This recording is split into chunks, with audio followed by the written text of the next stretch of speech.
Hey guys, welcome back to Lights Camera Reaction. So today we're back with another spooky video for 31 Nights of Halloween.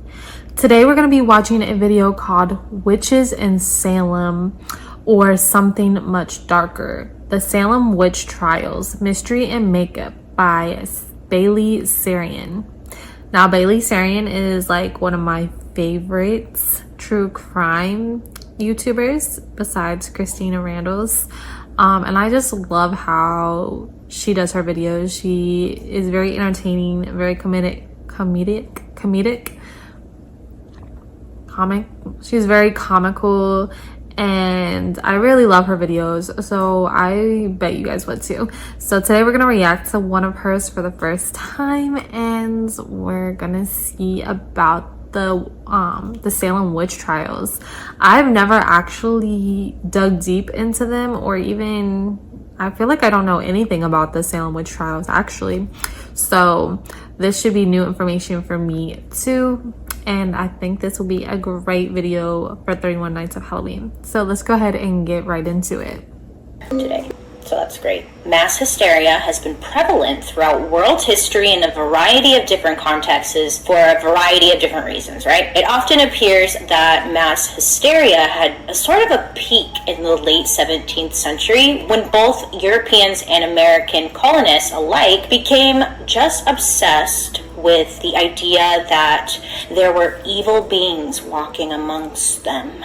These evil beings were capable of supernatural abilities that instilled fear into the hearts of those who lived near them. Fear that resulted in over 20 deaths in the span of 1 year, which is so sad, but doesn't even sound like that much. So today's story is not only about death, but about prejudice, politics, assumptions, and potentially even LSD. That's right, baby. So in at least some regard, most people feel as though they are pretty familiar with the events that occurred throughout the year of 1692 in colonial Massachusetts. I'm sure you remember it, like yesterday, right? However, there are much larger implications surrounding the sudden and aggressive surge of witchcraft accusations on the small community of Salem. For starters, in the late 17th century, there were actually two distinct Salems occupying the same area. There was the Salem village and the town of Salem. They were both located along the north coast of Massachusetts above Boston. The two Salems often had their conflicts on a local level, both politically and religiously. There were often disputes regarding land rights and property lines, but more than that, the two Salems were composed of religious refugees who had left Europe for the North American English colonies because they had a different interpretation of the Bible. Some of the people of Salem were Calvinists and Puritans who pretty much followed an extremely strict interpretation of the Bible to the T. Like, they took that Bible literally. The Puritan laws were hardcore, okay, and they weren't very forgiving, to say the least. A lot of the members of society were expected to follow a very strict moral code. You know what I didn't look up though? Like, why? Why? So due to this, anything that was believed to be going against this code was considered a sin and deserved to be punished. So members of the Salem community had very specific ways in which they viewed the supernatural, the devil, and God. In Salem, if you didn't believe in the devil or the supernatural, then you were rejecting the nature of God himself, and by doing so, you would be highlighting your position as an outcast. Pretty much their God and the Bible, and if you had hobbies or anything, any different opinion other than that, then you were the devil. Like, you were just an outcast. So God and religion in general was a massive part of the everyday lives of the people of Salem. The local government was not concerned with the idea of separation of church and state in politics, and overall pre-revolutionary politics were just messy in general. And on top of all of that, there was this ever-looming fear of the presence of something darker than man. What was that, you ask? Witches. After a variety of disagreements and disputes regarding who would become the proper first ordained minister of Salem Village in 1689, A religious man by the name of Samuel Parris became the choice for the position. Now, Sam Parris, he was not liked by a lot of people in Salem. He seemed to be shady. He did shady things with money. It's like same shit, different era. The community just felt like this Sam Parris guy was the person for the job. So Sam Parris, his wife Elizabeth, their daughter Betty, their son Thomas, their other daughter Susanna, their niece Abigail, and their slave Tituba, they all moved from Boston to join Sam at his new job in Salem. So by contract, Sam and his family, they were granted to live in the ministry house and own the land around it as well. So around 1692, Sam's daughter Betty and his niece Abigail, they seemed to go missing for a short period of time. They would run off together. Nobody really knew where they were, what they were doing, but it was raising some questions, like where are they going? Sam Parris's 9-year-old daughter Betty and her 11-year-old cousin Abigail, I guess what they were doing was they were sneaking away and they were attempting fortune-telling methods during their missing periods in hopes of discovering their future, who they were going to marry, would they be rich or live a very successful life, future stuff that you ask. But they were dabbling in that. Ooh, not a good idea when you have a very strict situation going on. But not long after they started dabbling in all this stuff, the two of them began to demonstrate a series of strange actions that would become a cause of concern within the community. So in February 1692, both of the girls appeared to be struggling or suffer from some strange illness. It was said that Betty was acting odd by hiding under furniture. She complained of a fever. She was barking like a dog. And she screamed and cried out in pain. On top of that, the strangest thing of all, I'm not laughing, but it's whatever. Her body, it convulsed into unhuman-like positions. I'm not really a cupcake. This is 1692, what do you do? Yeah, okay, so Abigail was doing the same shit. She complained of similar symptoms shortly after Betty was doing what she was doing. Both of the girls complained that they were bitten and pinched on their arms, necks, and back. Mr. Sam Parris, he tried everything he could to help the girls. He prayed and he tried natural home remedies, but nothing seemed to be helping them. They were screaming in pain, contorting their bodies in strange ways. It must have been wild. The home remedies and the praying isn't working. So instead they decide, okay, we need to call in a doctor and a minister. So they call in the town physician and they call in a minister by the name of John Hale. And both of them are going to help give some kind of diagnosis as to what's going on with these girls. Both the minister and the physician came to the conclusion that Abigail and Betty were suffering from bewitchment. Oh yes. So this diagnosis not only just shocks the community, but it also led to one of the largest witch hunts in history. After Betty and Abigail had their diagnosis, which was bewitchment, people start talking. I feel like this is a very common theme in every story. People start talking. Everyone was like, what's going on? What's the news? Tell me. And they're like, have you heard about what's going on? Bewitchment. Okay, I'm trying to add some jewels to my eyes, and I really can't talk and do this, so I'll be right back. Okay, cute. So people are talking, rumors are spreading, but most of all, the people of Salem, they began to see other young girls in the area acting the exact same way. Nobody had answers as to what was going on or why these other girls are acting the same way. Now, it was happening so much that even when church was in service, girls in the pews would just be randomly screaming, yelling. I mean, no one could go through their church services without being interrupted by outbursts, just screaming in pain or contorting themselves. Now, Betty and Abigail, they had come from well-known families in Salem. The blame for their bewitchment diagnosis did not rest solely on them.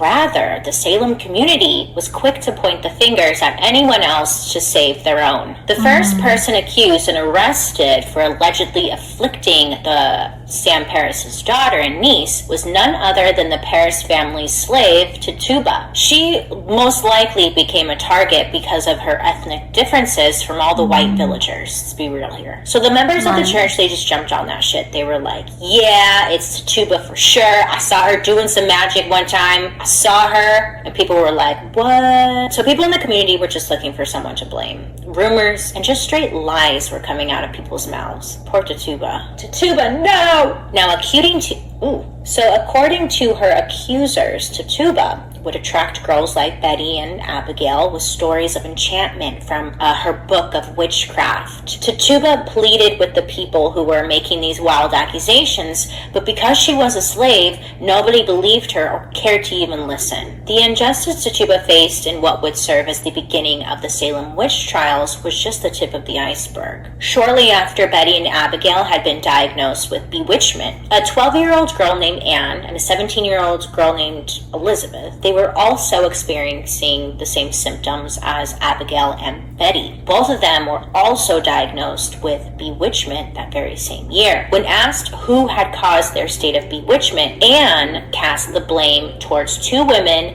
named Sarah Good and Sarah Osborne. She had something against Sarah's, I don't know. Now, Sarah Good, she was of lower economic status, and she was in poverty due to the debt from her first husband. The people who accused Sarah often cited jealousy and envy as explanations of why she was a witch. Sarah depended on her neighbors, which led others to believe that the other women who were dependent on their neighbors were probably also practicing witchcraft. So Sarah's second husband, his name was William, he also went along with it, was like, yeah, my wife is definitely a witch. What a douche. She was mainly talk much, but this is really interesting, and I'm trying to grasp all the information and digest it and understand really what happened. But it is crazy that these girls were all experiencing the same thing. Like, what would you think that would be? Like, do you believe in witches? Like, do you feel like someone put curses on this town or on these girls? Because it's strange that this was only happening to girls, and it was like the same thing, like screaming in pain and convulsions and their bodies in weird positions. Like, what would cause that? Like, medically, what would cause that? I am not sure. I'm not a doctor, obviously, but like, do you guys know of anything medically that could cause something like that? And something that's obviously not rare because it was happening to several different girls in the town. So I don't know, was this a witch? Was there some type of curse? Like, is that real? I don't know if I believe in witches or not. I feel like I kind of do. Like, I feel like I kind of believe in like voodoo and people making spells and things like that. You hear weird stuff all the time of people doing things like little spells and love spells. You hear that stuff all the time. So I just never knew if it was like really a real thing or not. Like, I know people believe in it, but does it actually work? Does it actually happen?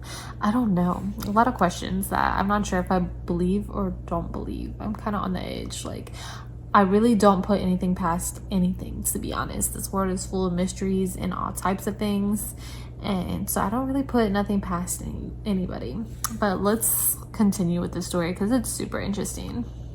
Accused by her neighbors because she often challenged Puritan values and was accused of possessing two women. I mean, people were just making wild claims here, and there was no proof. It was just like it was like, what? How? Breathe. Even her damn husband, what a loser. Like, I'd be like, really, babe? Really? You think I'm a witch? Right. Is that how you really feel, babe? Okay, so Sarah Osborne, who was the other girl being accused by this younger child, Sarah Osborne had been in a scandal previously within the community because she had sex before marriage. But also, she rarely attended church, which led the Salem community believing that there was a lack of God in her life. Everyone knew that she was having sex outside of marriage. They called her a whore. They were like, you are not allowed to be a whore unless it's a whore for Jesus. But most of all, this Sarah was in a legal dispute with the higher social status family in the community. Oh yes, there's always a real reason. It's believed that the accusations against Sarah were likely a product of powerful suggestions from this family that was going after her. It just wasn't looking good for these two Sarahs. So the first women to be accused as witches were those who strayed from the Puritan lifestyle and were considered to be social outcasts or of lower social status. And most of the people that were accused were women. Women who were challenging the system. Starting on March 1st, 1692, the three women were interrogated relentlessly, okay? They wouldn't accept any answer other than, yes, I am a witch. So Sarah Good and Sarah Osborne, they refused. They were like, we are not witches. We're standing our ground and we're not going to confess because there's nothing to confess, you know? This is a side note. I'm having the hardest time today doing my makeup and talking. Like really bad today. I hate every single lipstick I put on. I'm so over it. I don't even want lipstick anymore. I'm an angel, no lipstick. That's totally fine. Me and my natural habitat. Angel check.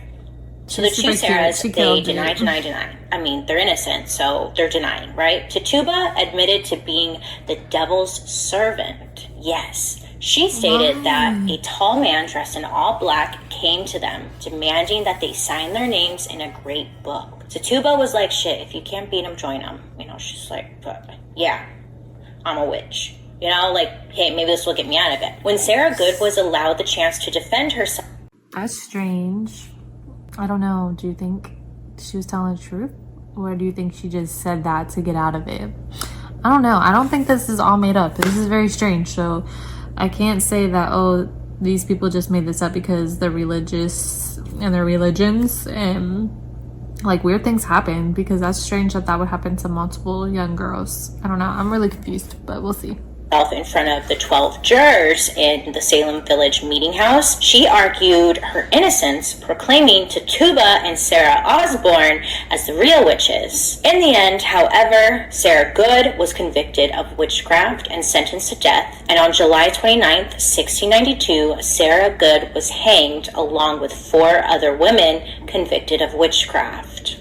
More and more women and also children were being questioned, and later that same month, 4 other individuals were accused of witchcraft. Martha Corey, Dorothy Good, who was the 4-year-old daughter of Sarah Good, who they just hanged, Rebecca Nurse, and Rachel Clinton. What concerned the Salem community most was that Rebecca Nurse and Martha Corey were actually avid members of the church. Now, this detail struck even more fear into the hearts of the people of Salem, because it was becoming more clear that even the upstanding citizens of Salem could be labeled a witch and possibly murdered. I know. This whole story is just infuriating, honestly. I just want to go back in time and be like, look, hi everyone, I'm an angel, okay? When Martha Corey had been accused, her husband, Giles, was shocked. He insisted that his 80-year-old wife could not have been a witch in any regard. She was older, frail, and a woman of God in every sense of the word. So Martha's husband was like, no, there's no way she's a witch. She's a godly woman. Now, because he is standing up for Martha, the people of Salem were like,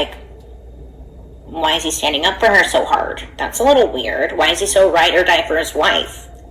Well, get this. Because Giles was standing up for his wife, he was then sent to trial as well. Now, while in court, Giles was asked to make a plea, innocent or guilty. He refused to say either, saying they had it all wrong. It's assumed that Giles didn't want to make a plea in effort to prevent the state from absorbing his property, because it was all meant to go to his children. But in order for the trial to proceed, the judges, they needed Giles to make a plea. So the judges applied an old-fashioned form of punishment called, here we go, Pien forte. You know what? I'm just going to put it on screen. Pien forte. So this is an old form of punishment, and this was a method of torture formerly used in the common law legal system, in which a defendant who refused to plead would be subjected to heavier and heavier stones placed upon his or her chest until a plea was entered or they died. So they are laying stone after stone onto Giles' chest. Cool. But he was determined to save his family's inheritance for his children and said nothing. Plus he's thinking, well, so it's believed, he's thinking like, if I don't say anything, I'm going to prove to these people that I am not a witch, because a witch would crack or something. So he remained under the pressure of the rocks for 2 whole days before he stopped breathing and died. So you're probably wondering, well, how in the world do they determine if someone's a witch or not? To properly test whether or not a person was a witch, the trial would include a demonstration surrounding something called a witch cake. Now I know this sounds super delicious, but let's stop being hungry hippos for a minute, because this was no treat. Nay, nay. This witch cake consisted of only 2 ingredients. Follow me for more easy recipes. So this witch cake included rye flour and the urine of the bewitched person in question. Once the cake was baked, it would be fed to a dog. If the dog ate the cake and started to mimic the convulsive actions of the assumed witch, then the person in question was, in fact, a witch. Now, a lot of the times, nothing would happen once the dog ate the cake, but that didn't matter because they were set on these people being witches. So why they did it, I don't know, to make themselves feel better. Other evidence that would prove someone was a witch included the confessions of the accused, because sometimes they would just confess in hopes to get out of things, in hopes that they won't be murdered, hanged, put in jail, you know? So some of them just straight up confessed. After one of the people would confess, a lot of the times they would point out others in the community who also were witches in order to get off the hook. Oh, it was real messy. It was real bad. Now, if they would go into someone's house and they found books of palmistry, horoscopes, pots of ointments in the possession or home of the accused, then they were a witch. No ointments, you witches. Also, there were physical signs which were referred to as witch treats. Now, a witch treat also sounds delicious. A witch treat was said to be a mole or blemish somewhere on the body that was insensitive to the touch. Discovery of such insensitive areas was considered evidence of witchcraft. Yeah, this is wild. It sounds like they needed more hobbies, honestly. Like they would just like, we have a mole,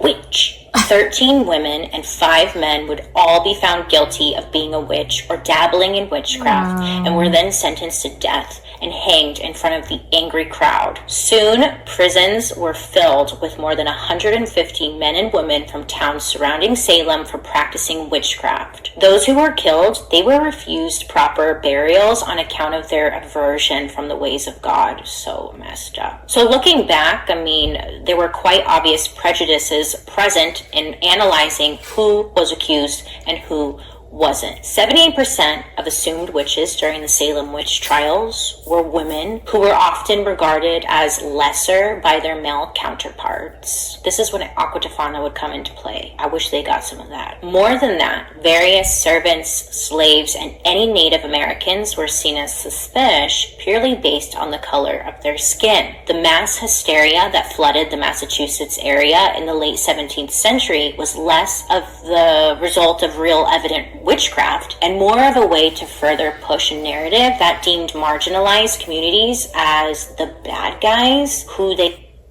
This is crazy. I don't even understand how they were really allowed to do this. I guess because they made their own rules, and I don't know, like just because they had a mole or less fortunate or the color of their skin making them witch.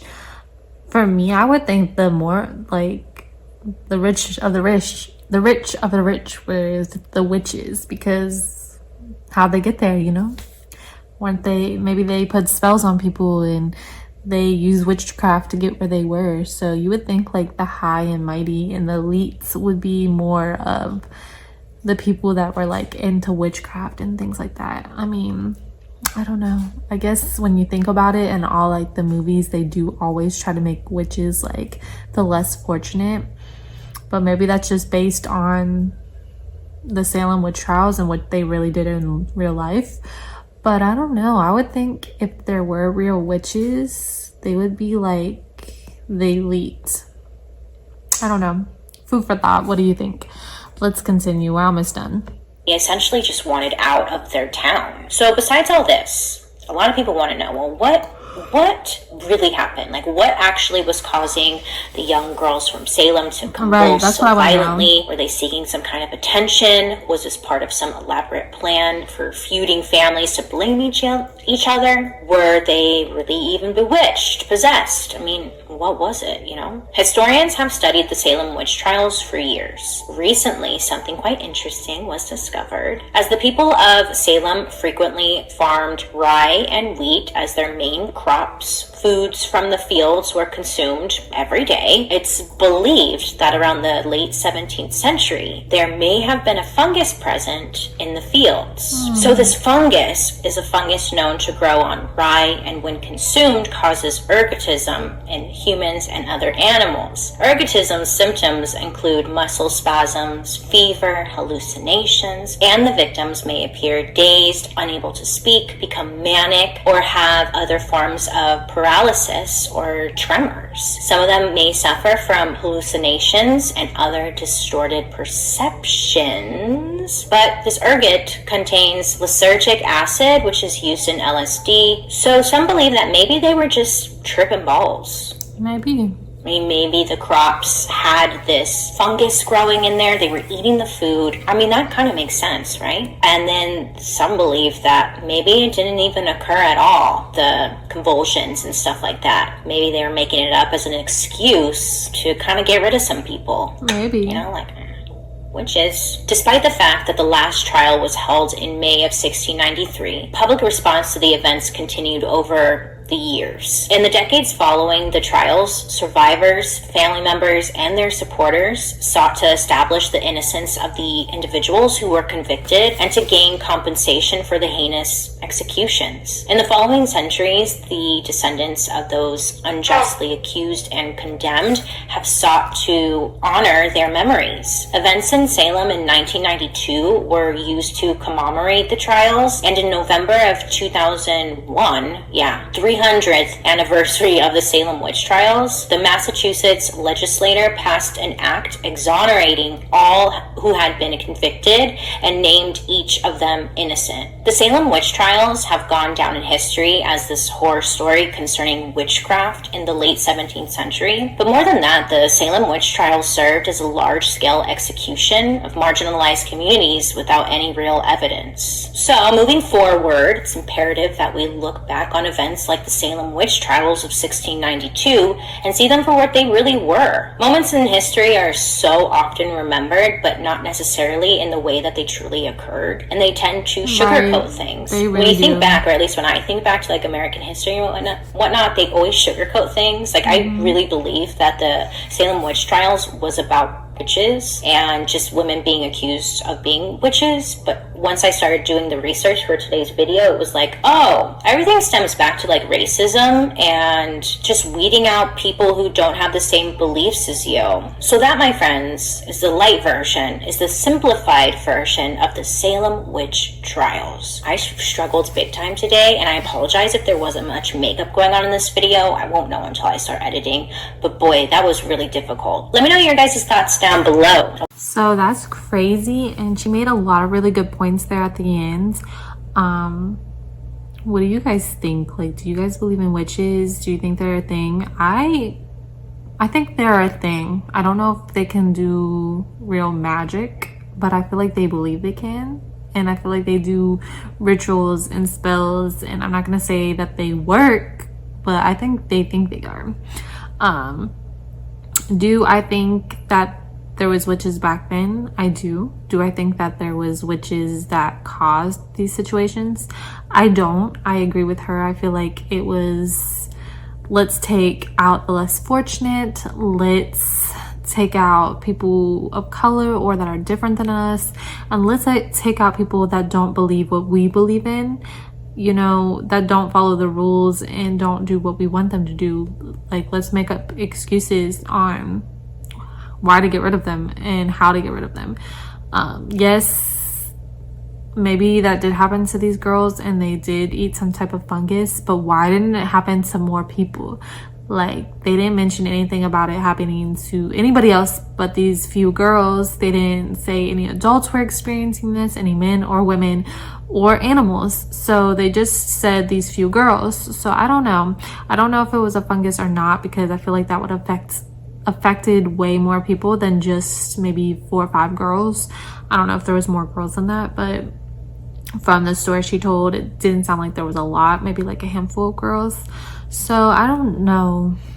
I don't believe there was a bunch of witches running around casting spells and, you know, doing things to their town. I feel like I agree with what she said. They were just getting rid of people, and it was an excuse to get rid of people of color, get rid of people of different nationalities, to get rid of people who were less fortunate and didn't believe in the beliefs that they had. So, I mean, we still run into stuff like that all the time, you know, all the time, still to this day. We just don't call them witches. We really just try to justify what we're doing to people. Our history is awful. Like, when you look back at history, we were just awful people. People were just awful. And it's sad to think about it. And I'm so glad that I live in this time zone and I didn't grow up or experience any of that back in the day, because I know I wouldn't be able to live through that. I would probably be so depressed, and like, I love people too much. I don't want to see anybody hurt, and especially for some bogus reasons, because you don't like them or something's off with them, or you just are an evil person, because people are just very evil. And especially people who are in charge, people who have power, they just love to be on a power trip and show everybody that they're in power and they can do whatever they want. And a lot of times that means taking people's lives or making the unfortunate more unfortunate. So let me know what you guys thought about this video, and if you believe in witches, in Salem witch trials, if that they were real witches, or that, you know, these people were just taking out people for no reason. Let me know what you think. And thank you guys so much for watching 31 Nights of Halloween with me, and make sure you like, subscribe, and hit that notification bell for more content, and I will see you guys tomorrow.